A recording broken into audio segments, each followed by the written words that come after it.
Everyone. Uh-oh. Hi, everyone. I look horrific. Let's see.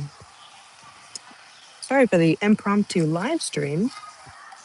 Let's see if I can set up my phone somewhere. Hmm. Hmm. We'll figure this out. We're live. Thank you for tuning in to Office Hours with Amber. I'm Amber, and this is Office Hours. I am being the most American I could possibly be, proudly representing our country. I think doing us a justice, if you will. No idea if the audio is coming through. None of my business, to be honest. Let's do this. I'm connecting my tripod. I thought it was going to be sideways, but it's not.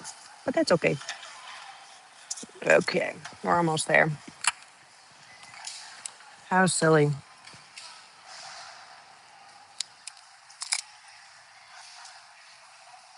Mm, okay, how about that? Okay, we're live. Okay, welcome to Office Hours with Amber. I'm Amber, and this is Office Hours, and this is a ham and cheese toasty. I'm reporting live from Queensland, Australia. Um, we, I am firmly on vacation, but I've got cool updates today. So if you tuned in last week, essentially I was talking, and I also don't know if the internet's going to stay connected this whole time. So if you lose me, we'll see each other next week. But um, so went. I We'll talk more about my vacation later, but a lot of cool things have been happening, and I might eat while we're sitting here because I only have so much time until my. I think. Oh wait, I think my flight boards like 20 minutes. Ooh, we'll figure that out. That's none of our business right now. You and me time. Anyways, so in terms of, I mean, obviously, Office Hours with Amber is traditionally a like professional, continuous improvement live stream. So I've been taking this vacation time. Also, do you like my shirt? I know I do. I just love tacky shirts. So I was allowing myself one per city. So Gold Coast, you got this one. Anyways, so the last year we had Office Hours with Amber, which was me trying to up level my. Oh, hello. Good morning or good night, to depending on where in the world you are. Um, Reporting live from Queensland. The and I cannot pronounce the name of it, but the Gold Coast Airport, and they have wonderful food. So if you'd like a ham and cheese toasty, come on in. Anyways, so if you're new here, all 27 of you, traditionally this is a weekly live stream where I will talk about Microsoft Excel, talk about continuous improvement. Um, and in 2025, each month I had a different method I was trying to learn. Um, Hello, Prashant. Nice to see you. Good morning. Um, so each month I would have like a different method I was trying to learn. So let, lambda, Power Query, Power Pivot, all of those things. And so this year I have a different set of things that I want to learn about. And I've been trying to like align my chakras and think about from India. Cool. Thanks for tuning in.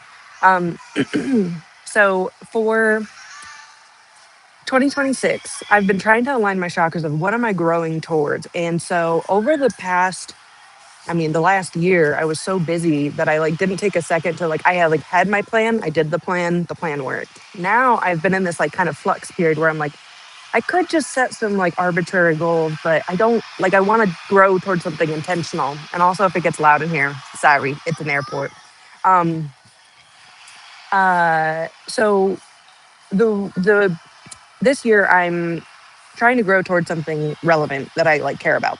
So, I've been bringing together a bunch of ideas from a bunch of different areas, um, and tell you the story of how we're going to land on what season 2 of Officers of Amber is going to be. Spoiler, oh, not really spoilers. It's more so like I'm developing this idea now. So I'm going to tell you a big long story, probably for the next 5 minutes, and then I'm going to go get on a plane. So, thank you for tuning in. If you're new here, welcome. Um, okay, so essentially, I was doing my values assessment, and what I found, and I might have talked about this in previous weeks,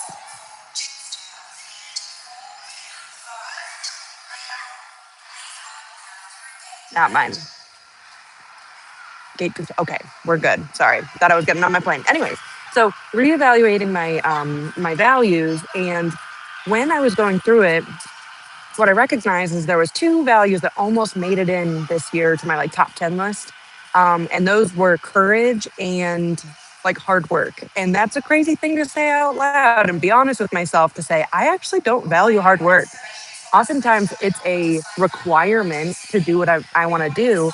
But oftentimes I like don't actually, I don't want to work hard. Like I would love to have a life of ease. And that's where like as an industrial engineer, it's my job to create ease and create streamlined processes that aren't full of friction and like are easy to do or like seemingly not painful to do. So it's not and like it was like a weird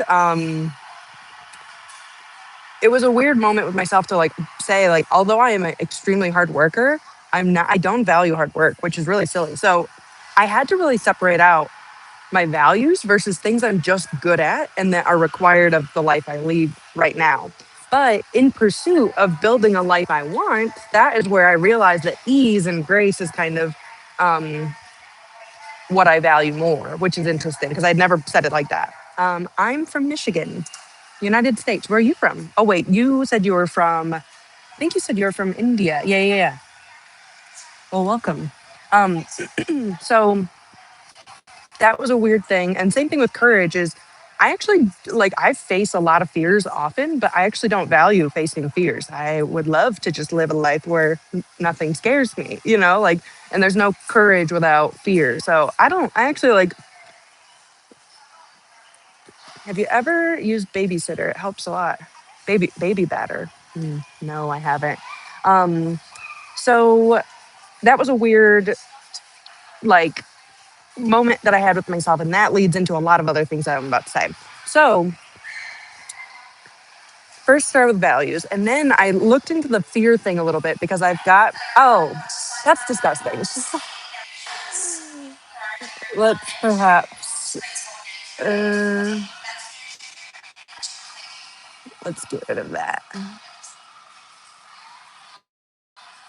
Gross. Let's do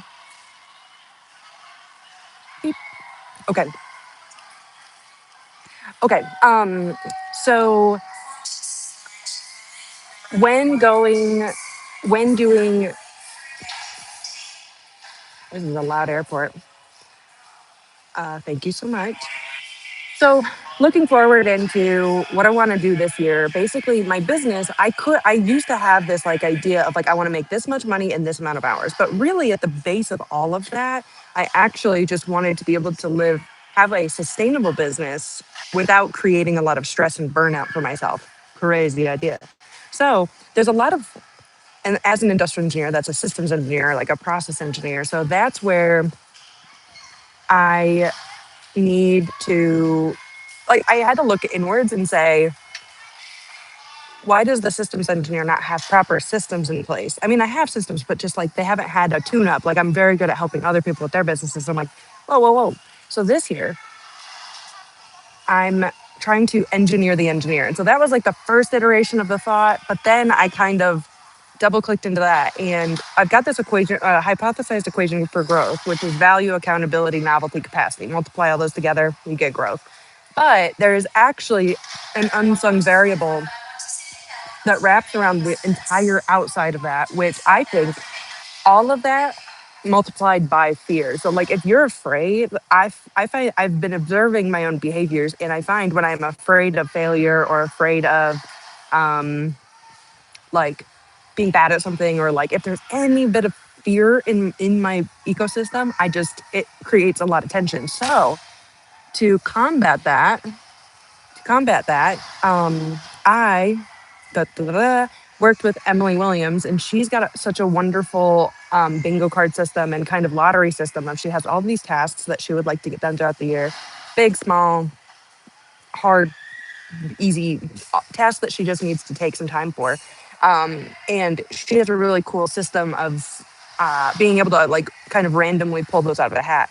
So I combine that with my values assessment, with the fear assessment, with my overarching life goal, and what that has all surmounted to is this idea of engineering improv. So each week, my what I think what I'm going to do. I'm like still, so I have 2 more weeks, so like a week and a half more of vacation. So I'm like gonna formalize it in my brain a bit more. But I have all of these things. Like I want to be able to like draw out my sales process and my lead generation and like my like offerings and my services, and how do I make it a frictionless process for me and my client so that they can seamlessly know if they need my services, if I will know if like we'll be able to come to like a mutual agreement much faster if I actually take the time to create a proper system for my business. So there's a lot of like subset things that I need to do. So what I'm going to do is basically put them into a jar or like a Excel random number generator or something, spin a wheel maybe, and each week at the beginning of the hour, I'm just going to spin the wheel and go, okay, today for the next hour, I'm going to do this thing.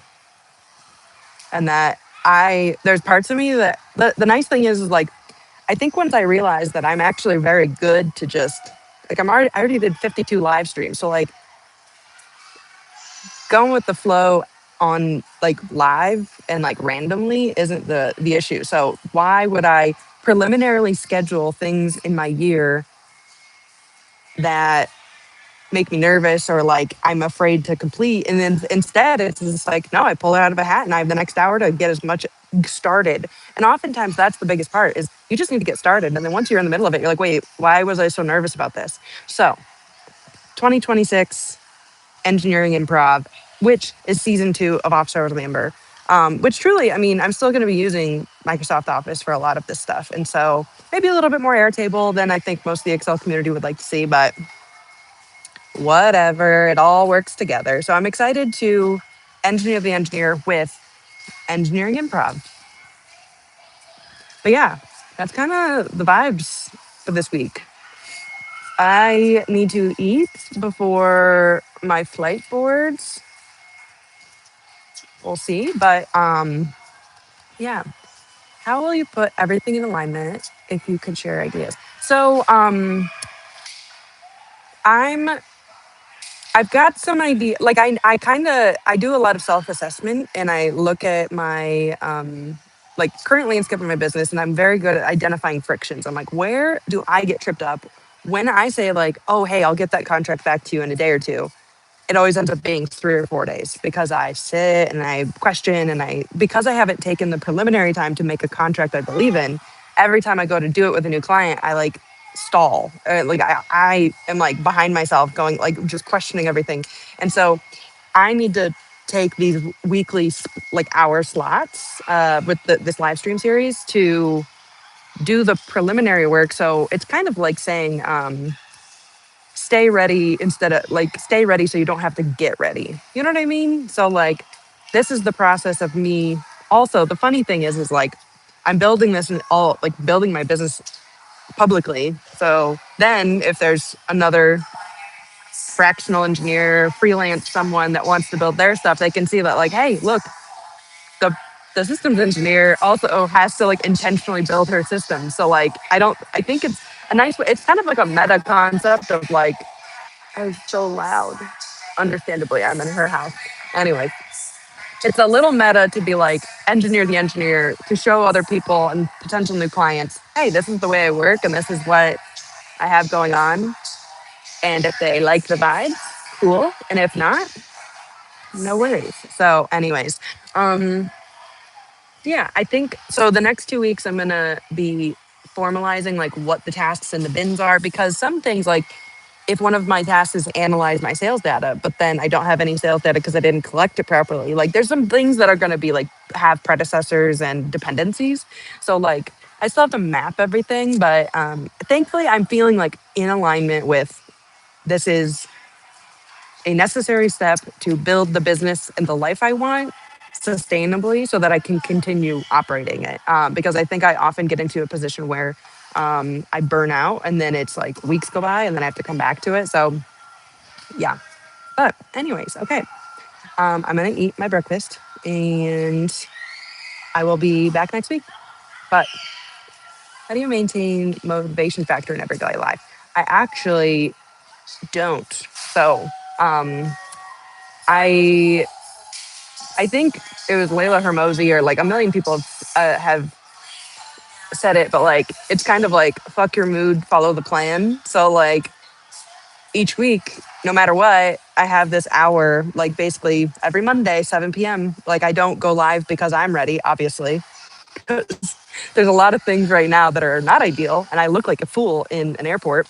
Um, but truly, like I think, well, the funny thing about motivation is when it's there, I ride that wave because I've got ADHD like a mofo. So like when that motivation comes, I ride it until the end. But the problem I find is like in those lulls where there's no motivation, I have to rely on my systems. So if my systems aren't built well enough, basically, if my systems only work when I'm motivated, there aren't good systems. And so that's where I have to build everything, overbuild everything for myself so that even if I am down bad, not doing well, burnt out, everything still operates, which is difficult. But the nice thing is that is a fun little puzzle that my brain likes to solve. Those are the kind of things I love to solve. It's like, how do I make this so painfully simple for myself that I can't help but succeed? Because if there's an option of failure, oh, your girl will fail. She loves to. I'm actually quite good at failure. But, anyways, okay. I think I'm gonna but Prashant, thank you so much for the great questions and hope to see you next week. I will be at another airport next week and then a few weeks from now I'll be back in office and we'll be it'll be branded and cute and have an intro like it's going to be like fun. We're going to figure it out. It's called engineering improv. So like we're going to improvise quite a bit. But anyways, okay. Hope everyone has a good morning and I will chit chat with you later. Bye.